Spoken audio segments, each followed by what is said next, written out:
Halo teman-teman, selamat berjumpa kembali di channel ini, channel tempat kita belajar bersama-sama dan berbagi ilmu. Di video kali ini kita akan membahas uji korelasi version atau korelasi product moment dengan menggunakan aplikasi JASP versi 0.98.1. Seperti biasa, layar kita bagi dua, sebelah untuk panduan atau pedoman, sebelah lagi untuk kita praktekkan. Jadi kalian tinggal baca, telaah, amati, kemudian kita praktekkan. Untuk memudahkan pemahaman kita uji korelasi version dengan aplikasi JSP, maka pembahasan kita akan disertai dengan contoh atau langsung kita praktekkan. Perhatikan tabel berikut ini.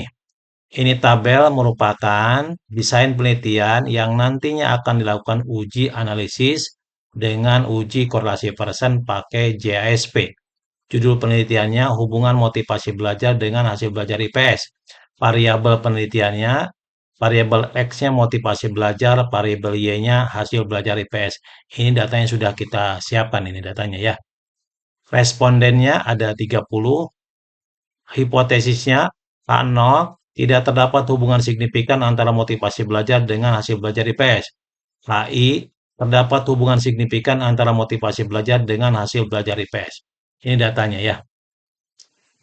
Topik bahasan kita kali ini ada 5. Yang pertama, pahami konsep dasar uji korelasi Pearson. Yang kedua, uji asumsi. Yang ketiga, kaidah pengambilan keputusan. Yang keempat, prosedur JSP uji korelasi Pearson. Dan yang kelima, interpretasi. Kemudian yang harus dipersiapkan adalah data-data dalam bentuk extension CSP ya.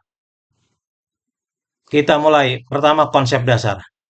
Analisis korelasi Pearson atau yang sering disebut dengan Pearson product moment adalah metode statistik yang digunakan untuk mengukur keeratan dan arah hubungan linear antara dua variabel yang berskala data numerik.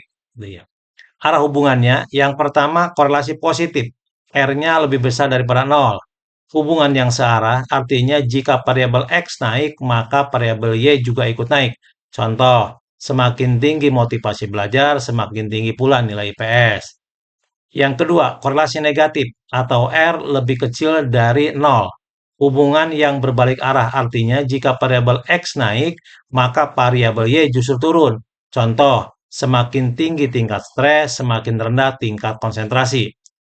Yang ketiga, arah hubungan 0. R sama dengan 0. Tidak ada hubungan linear sama sekali antara dua variabel. Berikutnya adalah keeratan atau kekuatan hubungan. Ini klasifikasinya atau kategorisasinya. Yang pertama, jika R 0,00 sampai 0,19, kategorisasinya hubungannya sangat lemah.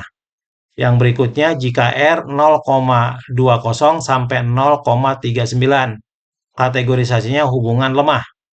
Kemudian jika R 0,40 sampai 0,59, kategorisasi hubungannya sedang. Berikutnya jika R 0,60 sampai 0,79, maka kategorisasi hubungannya kuat. Dan yang terakhir jika R 0,80 sampai dengan 1,00, maka kategorisasi hubungannya sangat kuat. Berikutnya asumsi. Asumsi yang pertama data berskala interval atau rasio. Nah, ini udah terpenuhi baik untuk variabel X atau variabel Y itu datanya berupa data skala ya, interval atau rasio. Yang kedua, normalitas data. Uji normalitas atau uji asumsi normalitas pada uji korelasi Pearson bertujuan untuk mengetahui apakah masing-masing variabel, maksudnya variabel X dan Y, yang dikorelasikan berdistribusi normal. Asumsi ini penting untuk korelasi Pearson karena merupakan uji statistik parametrik yang mensyaratkan data berasal dari populasi yang berdistribusi normal. Uji ini dilaksanakan terpadu dengan uji korelasi Pearson. Berikutnya, asumsinya adalah hubungan linear atau linearity diuji dengan scatter plot. Asumsi hubungan linear atau linearity adalah asumsi yang menyatakan bahwa hubungan antara variabel bebas atau X dengan variabel terikat atau Y membentuk pola garis lurus atau linear. Artinya, setiap perubahan pada variabel X akan diikuti oleh perubahan pada variabel Y dengan pola yang relatif konstan. Korelasi Pearson merupakan uji statistik parametrik yang mengasumsikan bahwa hubungan antar variabel bersifat linier. Jika hubungan sebenarnya tidak linier, maka hasil analisis dapat menjadi kurang akurat atau bahkan menyesatkan. Oleh karena itu, sebelum melakukan analisis perlu dipastikan bahwa hubungan kedua variabel memang linier. Dilakukan terpadu dengan uji korelasi Pearson. Berikutnya asumsinya, tidak terdapat outlier ekstrim diuji dengan scatter plot. Asumsi tidak terdapat outlier ekstrem berarti bahwa data tidak memiliki satu atau beberapa pengamatan yang letaknya sangat jauh dari pola umum data, sehingga dapat mempengaruhi hasil analisis korelasi persen secara berlebihan. Korelasi persen sangat sensitif terhadap hasil ekstrim, terhadap nilai ekstrim. Apabila terdapat outlier, maka hasil analisis dapat menjadi tidak mewakili hubungan sebenarnya antara kedua variabel. Dilakukan terpadu dengan uji korelasi Pearson. Selanjutnya, kaidah pengambilan keputusan. Yang pertama, uji normalitas. Jika nilai sig atau p-value lebih besar dari 0,05, maka data berdistribusi normal, sehingga asumsi normalitas terpenuhi. Sebaliknya, jika nilai sig atau p-value kurang dari 0,05, maka data tidak berdistribusi normal, sehingga asumsi normalitas tidak terpenuhi. Yang kedua, kaidah pengambilan keputusan linearitas. Jika pada pola scatter plot, titik-titik cenderung mengikuti pola garis lurus, maka asumsi linearitas terpenuhi. Berikutnya, jika pada pola scatter plot, titik-titik membentuk pola melengkung yang jelas, maka asumsi linearitas tidak terpenuhi. Berikutnya, kaidah pengambilan keputusan uji outlier ekstrim.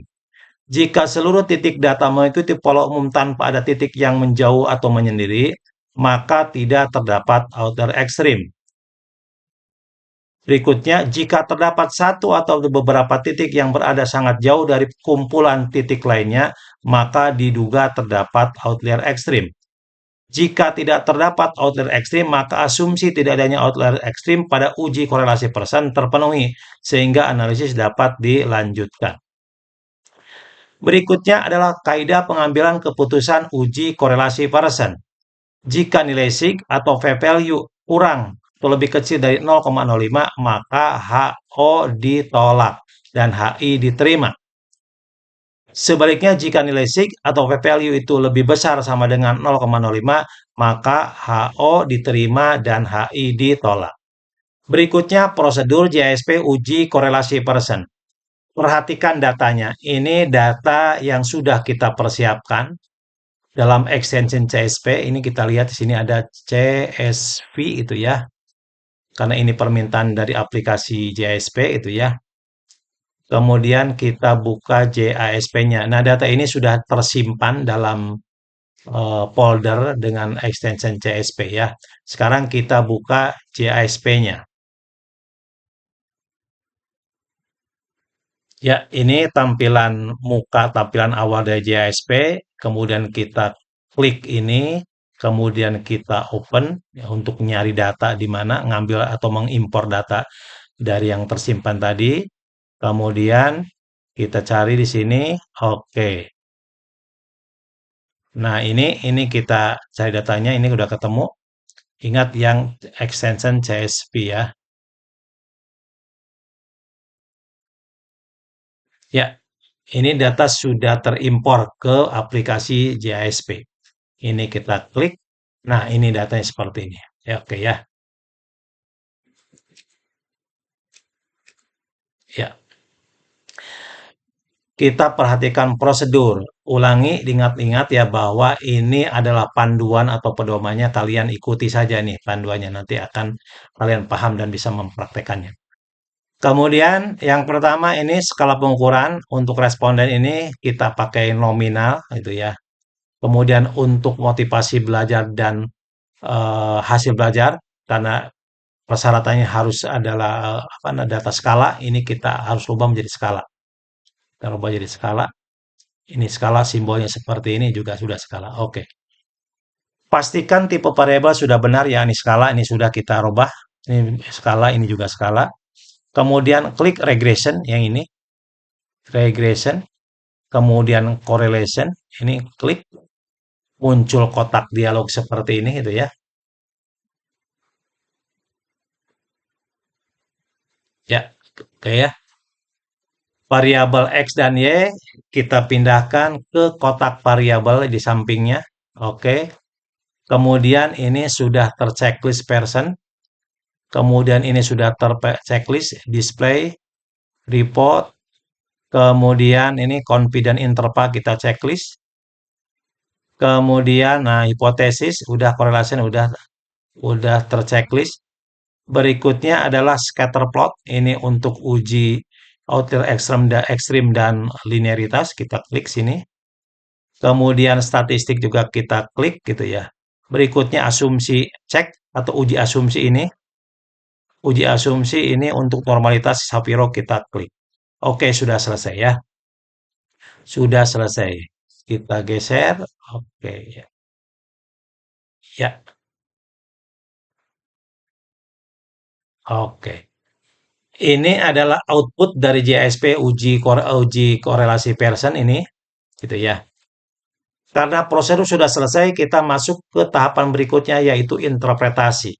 Yang pertama, uji hipotesis. Berdasarkan hasil uji korelasi Pearson diperoleh koefisien korelasi R sebesar 0,994. Ini 0,9941 dengan nilai signifikansi atau p-value kurang dari 0,01 yang ini gitu ya.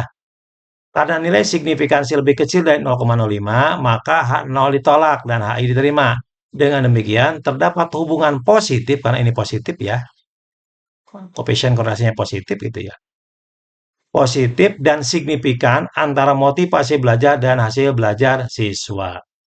Nilai koefisien korelasi sebesar 0,994 menunjukkan bahwa hubungan kedua variabel itu berada dalam kategori sangat kuat. Tadi kan sudah kita kategorisasinya ya. Nih, karena ini 0,994 itu ada di antara 0,80 sampai dengan 1,00. Hubungannya sangat kuat. Kita lanjutkan interpretasi itu ya. Semakin tinggi motivasi belajar, cenderung semakin tinggi pula hasil belajar IPS. Kemudian interval kepercayaan 95%. Ya ini interval kepercayaan ya. Estimasi korelasi populasi berada pada rentang 0,9876 sampai 0,9974. Jadi ini estimasi korelasinya. Tadi korelasi persennya kan di sini. Tapi di sini ada istilah namanya estimasi korelasi populasi berada pada rentang ini. Pada rentang 0,9876 ini batas bawahnya lower gitu ya. Kemudian di batas atasnya 0,9972. Oke. Yang semakin memperkuat bahwa hubungan positif tersebut konsisten pada populasi. Oke. Itu uji asumsi. Itu uji hipotesis. Berikutnya uji asumsi. Pertama uji normalitas. Nah, ini uji normalitas nih, ya. Berdasarkan hasil uji normalitas bivariat menggunakan Shapiro-Wills diperoleh nilai statistik sebesar 0,9644 dengan nilai signifikansi sebesar atau p-value 0,422. Nah, ini nih 422 0,422 ya. Karena nilai signifikansi lebih besar dari 0,05, maka dapat disimpulkan ya bahwa motivasi belajar dan hasil belajar IPS berdistribusi normal secara bivariat. Dengan demikian, asumsi normalitas untuk korelasi Pearson terpenuhi. Gitu ya. Berikutnya, uji linearitas. Oke, perhatikan. Berdasarkan korelasi plot, gitu ya. Titik-titik, nah ini plot nih, scatter plot nih. Perhatiin ya. Titik-titik data mengikuti pola garis lurus yang menarik dan berada di sekitar garis regresi. Jadi, titik-titik ini berada di sekitar garis lurus nih, gitu ya. Hal ini menunjukkan bahwa hubungan antar variabel motivasi belajar X dan hasil belajar Y bersifat linier karena di sekitar atau nempel di garis ini nih, di garis ini ya, garis regresi ini. Dengan demikian, asumsi linearitas pada uji korelasi Pearson telah terpenuhi. Berikutnya, uji asumsi interpretasi Uji outlier ekstrim. Berdasarkan correlation plot, tidak tampak adanya titik pengamatan yang berada jauh dari pola umum data. Seluruh data tersebar mengikuti garis regresi sehingga dapat disimpulkan bahwa tidak terdapat outlier ekstrim yang mempengaruhi hubungan antara variabel motivasi belajar dengan hasil belajar. Dengan demikian, asumsi tidak terdapat outlier ekstrim telah dipenuhi. Oke, selesai sudah kita menyampaikan membahas uji korelasi person dengan menggunakan aplikasi JSP versi 0.98.1. Semoga dipahami, semoga bermanfaat, dan sampai jumpa dengan video selanjutnya. Dan jangan lupa like, share, komen, dan subscribe agar channel ini berkembang dan dapat menampilkan konten-konten bermanfaat. Wassalam.